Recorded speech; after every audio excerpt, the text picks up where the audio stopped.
코로나19 여파에 골목 상권의 한숨은 갈수록 깊어지고 있습니다. 사회적 거리 두기가 필요한 시점이지만 지역 상권을 위한 대책도 시급한데요. 골목 상권의 위기를 이겨내기 위해 비상체제에 돌입한 지자체도 있습니다. 이세진 기자와 자세히 이야기 나눠보겠습니다. 이 기자, 본격적인 이야기에 앞서서 혹시 취재하면서 확인한 우리 지역 골목 상권 분위기 어떻던가요?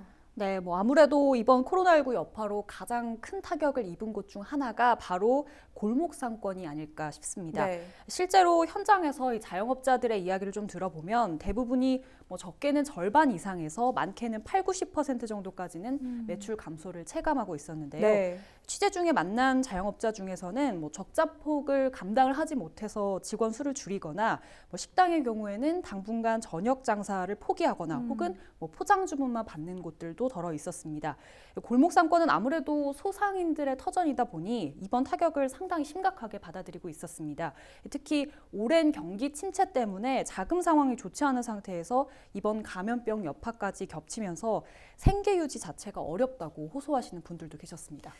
이런 적금의 사정 때문에 지자체에서도 자체 대응에 나서는 모습인데 김포시가 비상체제에 돌입했다고요? 네, 그렇습니다. 김포시는 최근 민생안정 TF팀을 꾸려서 지역 차원의 대안을 만들고 있습니다. 네. 현재까지 나온 대책들을 보면 크게 두 가지 정도로 좀 분류를 할 수가 있는데요. 하나는 이제 자금 지원책이고 또 한 가지는 소비 촉진 정책입니다. 네. 지원 대책은 주로 금융 지원이 되겠는데 김포시는 소상인들을 위한 대출 심사 절차를 우선 간소화하기로 했습니다. 직접적인 자금 지원도 검토를 하고 있는데요. 예를 들어서 이자를 지원해 주거나 대출 한도를 높이는 안들입니다. 이를 위해 김포시는 예산 51억 원을 확보한 상태입니다. 그렇군요. 이 소비 촉진을 위한 대안은 어떤 게 있을까요? 가장 눈에 띄는 건 김포 전 지역에서 불법 주정차 단속을 일시적으로 하지 않기로 한 겁니다.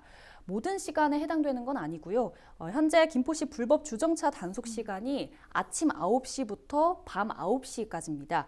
그런데 점심시간 2시간과 저녁시간 3시간은 단속을 하지 않기로 한 겁니다. 이 밖에 감염병 대응 관리를 철저히 하는 음식점은 안심 음식점으로 지정을 하고 현판을 달아서 시민들에게 알릴 계획입니다. 그렇군요.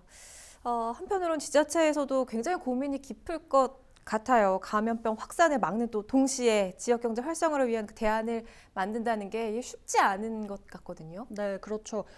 그렇기 때문에 앞서 말씀을 드린 대책들도 사실 단기적인 아니라기보다는 장기적인 시간에서 보는 게 맞습니다.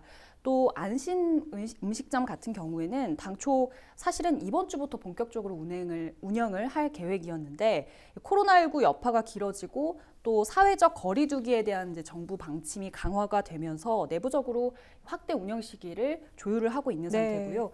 다만 이 안심 음식점의 취지 자체를 좀 보면 감염 확산을 막는 데 동참을 하는 자영업자들을 위한 정책이거든요. 네. 때문에 감염을 확산시키지 않는 선에서 자영업자들과 소비자들의 적극적인 참여가 이루어져야 사실 소비 촉진이라는 개념이 바로 설 수 있을 것 같고요. 이 밖에 김포시는 실질적인 대안 마련을 위해서 시장 민원실에서 1대1 상담을 거쳐서 소상인들의 고민을 듣는 방법도 검토를 하고 있습니다. 네, 여기까지 듣죠. 이세진 기자였습니다.